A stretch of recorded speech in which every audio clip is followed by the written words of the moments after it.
Hello and welcome to this in-depth exploration of the offerings and sacrifices detailed in the Book of Leviticus. The Book of Leviticus, a central text in the Old Testament, provides a comprehensive guide to the religious rituals and worship practices of the Israelites. These offerings and sacrifices played a crucial role in the Israelites' relationship with God, serving as acts of devotion, atonement, and thanksgiving.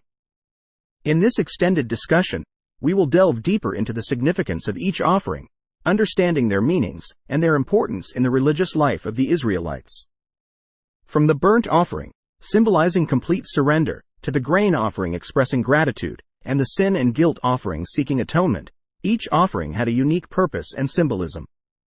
We'll also explore the Day of Atonement, a day of national repentance and purification, and the first fruit offering, acknowledging God's provision in the harvest.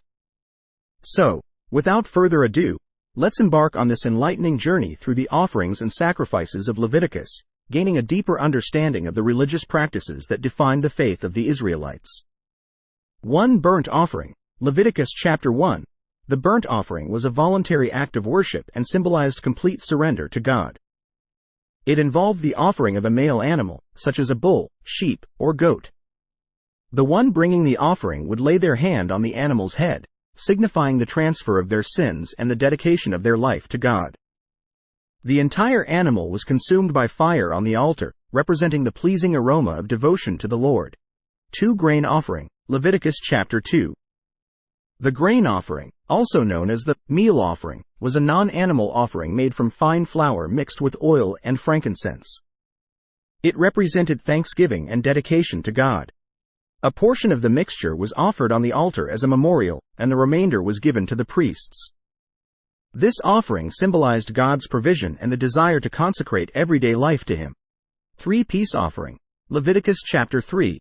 The peace offering, often referred to as the fellowship offering, expressed gratitude and communion with God.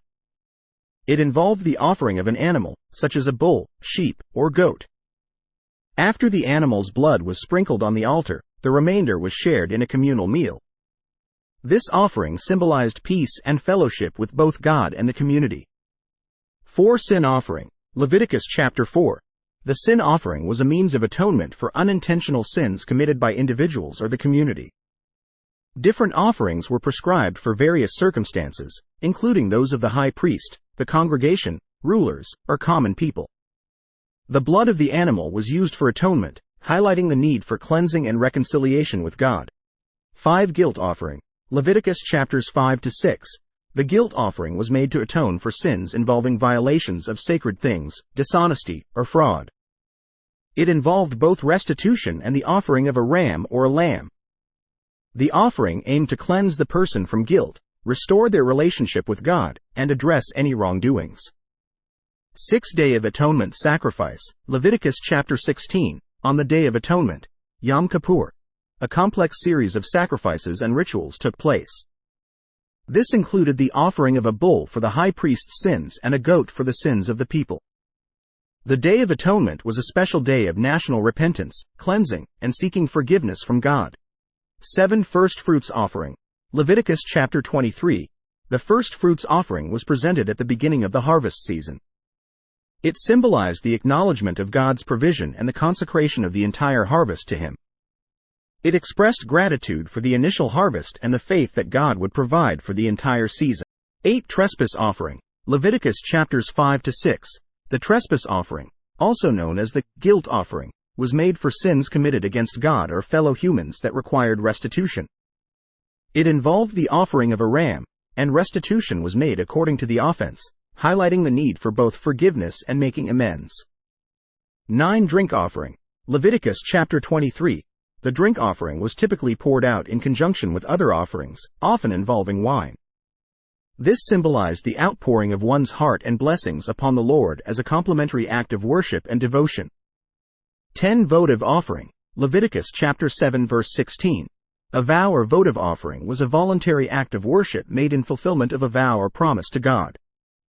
It could be an animal, grain, or any valuable item, expressing deep devotion, commitment, and the importance of keeping one's promises to God.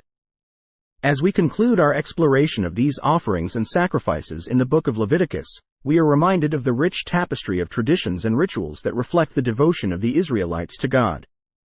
These practices were an integral part of their worship, serving to maintain a right relationship with the divine.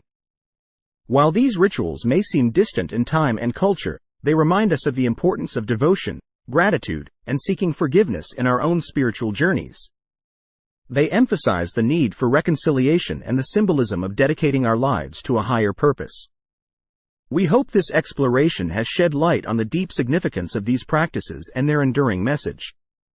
May we find inspiration in the commitment and faith of those who have gone before us, and may we carry the essence of devotion into our own lives.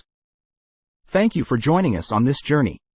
If you found this discussion valuable, we invite you to like, share, and subscribe for more enlightening content. Keep seeking truth, deepening your faith, and walking a path of devotion. Until next time, take care and may your spiritual journey be rich and meaningful.